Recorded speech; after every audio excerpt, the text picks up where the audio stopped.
Think of all the beauty still left around you and you'll be happy. So এই busy লাইফে একটু different taste খুঁজে পেতে ঘুরে আসতে পারেন ওয়েল ডেকোরেটেড এই রেস্টুরেন্ট থেকে।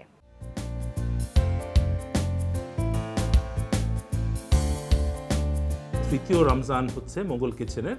আমরা যখন 3 বছর আগে শুরু করি আমাদের টার্গেটটাই ছিল যে গুলশান এলাকাতে মধ্যবিত্ত এবং উচ্চ মধ্যবিত্তদের জন্য একটা রেস্টুরেন্ট করা, which would be mainly a value for money restaurant, because এখানে যারা গুলশান এবং বনানীর বাসিন্দা যারা উচ্চবিত্ত, এটা ছাড়াও একটা বিশাল জনগোষ্ঠী গুলশান এলাকাতে এবং বনানী এলাকাতে থাকে বা আশেপাশে থাকে, যারা এখানে কাজ করে, যারা একটা লিমিটেড বাজেটের মধ্যে তাদের লাঞ্চ বা ডিনারটা সারতে চায়। তো তাদেরকে উদ্দেশ্য করে আমাদের এই রেস্টুরেন্টটা করা। দুপুর 3টা থেকে নিয়ে শুরু করে 6:30 পর্যন্ত আমাদের এখানে ইফতারের পার্সেল বক্সের একটা আয়োজন থাকে, এবং যারা এখানে ইনহাউস ডাইন করতে চায় তাদের জন্য 2টা অপশন আছে। আমাদের রমজান মাসে এবার আমরা একটা নতুন ড্রিঙ্ক লঞ্চ করলাম, যেটা মোগল শাহি বাদামের শরবত। বেশ কতগুলো অ্যাসর্টেড বাদাম দিয়ে আমাদের সিক্রেট রেসিপি দিয়ে এটা আমরা তৈরি করি।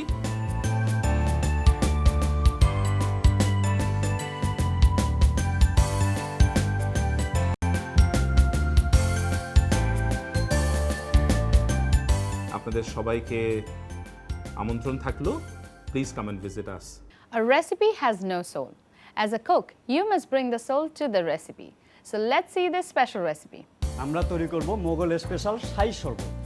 দেখে নিই, কাঠবাদাম, পেস্তা বাদাম, কাজু বাদাম, চীনা বাদাম, জাফরান মশলা পাউডার, চিনি, মিক্স বাদামের পেস্ট, মিক্স বাদামের গুঁড়া এবং দুধ। চলুন শুরু করি আমাদের শরবত বানানো। দুধ 10 লিটার, জ্বালিয়ে 5 লিটার করতে হবে।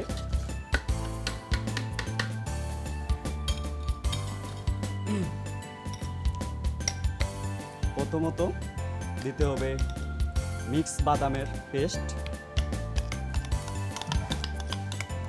এভাবে লাগতে হবে।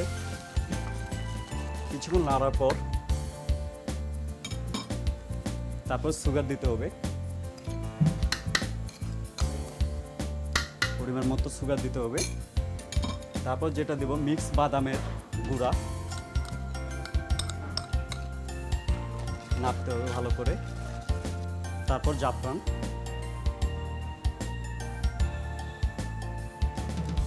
দেওয়ার পরে নাড়ানো হবে।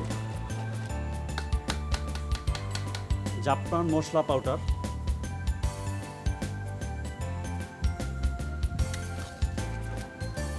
সুন্দর করে মিক্সার করতে হবে। এখন এটাকে 30 মিনিটের মতো জ্বালানো হবে।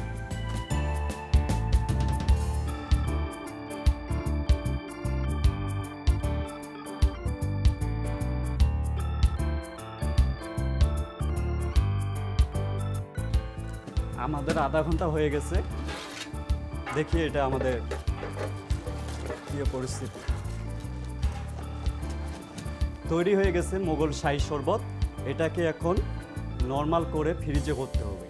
আমরা এটাকে ফ্রিজিং করে ঠান্ডা করছি। এখন আমরা এটাকে পরিবেশন করব। মোগল শাহী শরবত